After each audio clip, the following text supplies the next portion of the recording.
In today's video, we're going to figure out why this FRS stopped moving with its own power. We're going to start off with taking out the transmission and kind of assess to see what kind of damages we have inside of there and go from there. Marin thinks it's a throwout bearing. However, we're going to go ahead and open this up and see exactly what it is. As you can see here, we have a nice little turbo. This car is something we are very excited about, and we are very excited to get this thing running. You definitely don't want to miss out on the entries. You can go get entered to win down in the description over at karmaspeed.com. Let's get to the work. Starting off up here under the bay, we got our slave right here. We got to take that off, a couple clips, a ground, and then a couple bell housing bolts. I believe we can get those from the bottom, but I'll probably get them from up here while I'm here, and then we'll go ahead and get under the car, pull the remaining bell housing bolts out, and get this thing pulled out. Step one, got the ground cable.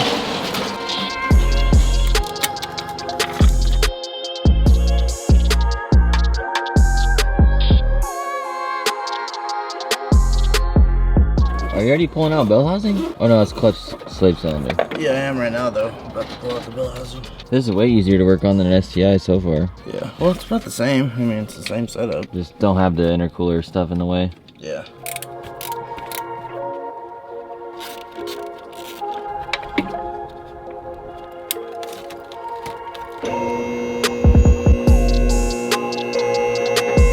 Oh, you can see all day long up in here. This is nice. Little drive shaft disconnect.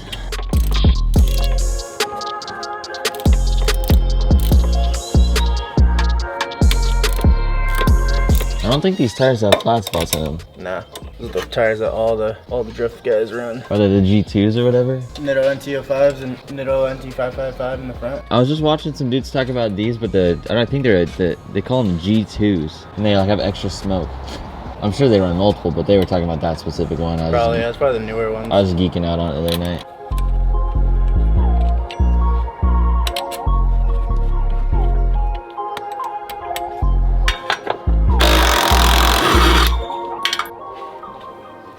Messing up the fresh concrete down here. Where's it leaking from? It might come out from the tail shaft a little bit.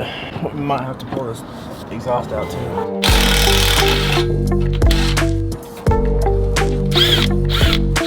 Oh, sweet.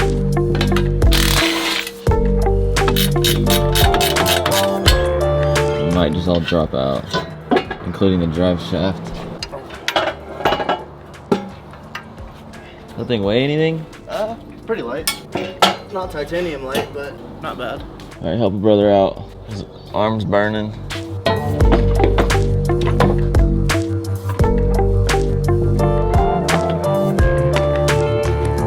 You gotta disconnect shifter stuff from the top. Oh yeah, we do. I didn't think about that. Also gotta drain it. The drain is, you know where it is? I would assume it might be this one right here, or this. Oh yeah, there it is. Yeah, this one. That's the fill, probably. Yeah.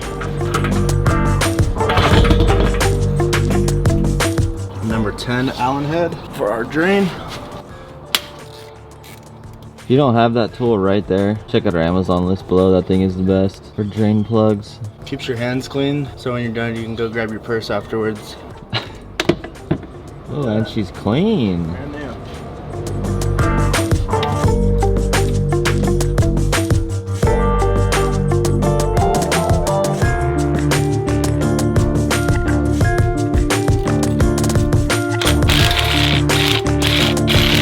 What are you doing? Pulling the starter out. We're gonna let it hang. We're not gonna pull it out. I'm like really like starting to love this chassis already, how simple this has been. Like that? Like race car stuff. Yeah. We got a couple of these. Easy to work on. There we go. 20 more minutes, we'll have the trans out. Not joking. We're gonna have the trans up before Seti gets done eating. I can challenge that. Alright, let it can't even talk. Bart will do. Factory Pioneer. Ooh. Got the 4 bolts out, 2 Phillips head. Now let's remove the reverse lockout. These cars, all of the spark plugs, so easy to work on. You know, all of this is like upgraded bushings. Like every last piece you're touching has something that's been modified. Now you can pull the whole unit out. You don't need to disconnect it. You can disconnect it, but I just usually leave the entire tree on.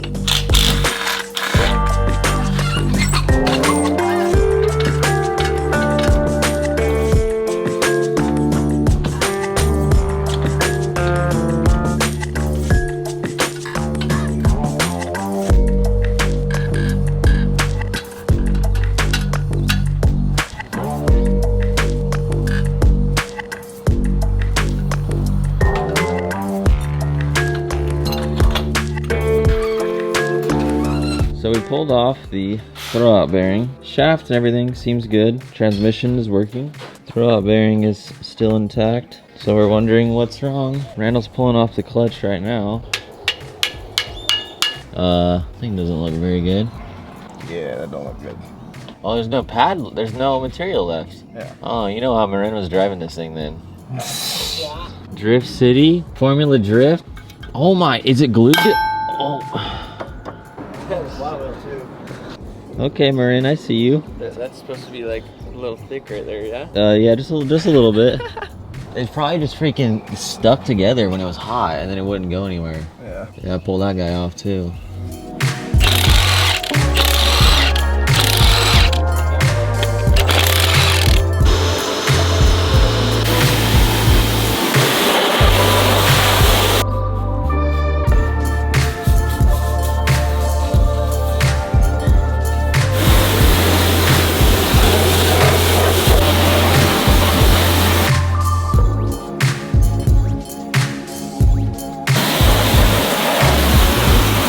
Do you know what you're doing over here? Oh, of course. Randall is on a sick one today. I stayed up all night working on that Stage 1 RS3 video on my channel, and Randall is loving this car, I can tell. Because we did the whole trans pull that you just saw now. This man's got all hands on deck. About to pull the fuel tank out. See what this E85 sludge is about to look like, because the E85 has been sitting in here for who knows how long. If you guys are wondering what this tool is right here that just got stuck in the hanger, that's now free. That is an exhaust hanger tool. Best thing ever. Amazon list. Don't sleep on that thing. Do you need to disconnect anything from the top, the wires under the back seat? Probably, yeah, if there's an access port for it. Do you know if there is? Probably is. So yeah, if there is, then that would be helpful. Then we'll just have to loosen these 4 little bolts and then slide around them.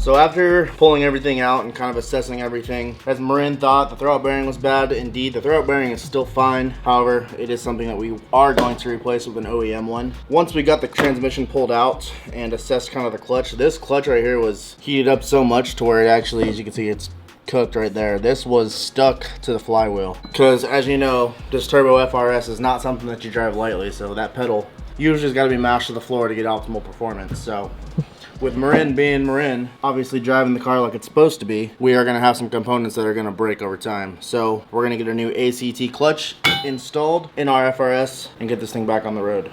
You can actually see up close on this pressure plate itself, there's some slight cracks that are forming. So I mean, you know Marin did it right, of course. Yeah, you can't really tell, but this thing is definitely cooked. So we're gonna get, I think it's a 6-puck is what this is called. 6-puck clutch, ACT's clutch, which is rated to hire a little bit more of your overstock horsepower, because this car right here is probably pushing around, once we get it, I don't know what the tune is currently at, but I think around 480 to 500-ish. So we wanna be able to hold that power. That's why you go with the 6-puck clutch, in order to handle that power that's being put through to the transmission. So we already picked up what everyone says is best is OEM throwout bearings. So we went to Subaru and picked up a new bearing. We also got the clips that go to the fork, new fork clips, and then the retaining clips for the throwout bearing itself. So we'll get all this put in once these parts show up, and then we'll get this thing back on the road. So if any of you guys have never ran ethanol based fuels, E85, E90, whatever it may be, it is a dirtier fuel. Just like gasoline, After time, if it sits for a while, it deteriorates. With ethanol, it tends to gum up. This car was sitting for 4 years since it was last driven, so we wanted to drain the tank, which was full of ethanol. You can't really tell anymore because it has already dried out, but inside of here there was a gum, kind of rubbery, almost gelatin-like substance that kind of built up. So I've already cleaned most of that out. So I got to do my final wipe out. We got a new fuel pump. After we get that going, we will go ahead and pull out our injectors and get those cleaned, because like I said, E85, once it sits, gums up. It's usually never a good time. So before we even have to run into the issues, we're just going to go ahead and clean out the whole entire fuel system, get our new fuel lines put in, and then this thing will be good to start. We appreciate you guys for stopping by. Make sure you do not forget to click the link down in the description below, karmaspeed.com, to get entered to win this FRS. This car we are very excited about, and we hope you guys are too. If you guys are curious as to how we picked this car up and got it over here to the Karma Speed garage, go ahead and click this video right here. Check that out. We appreciate you guys for stopping by.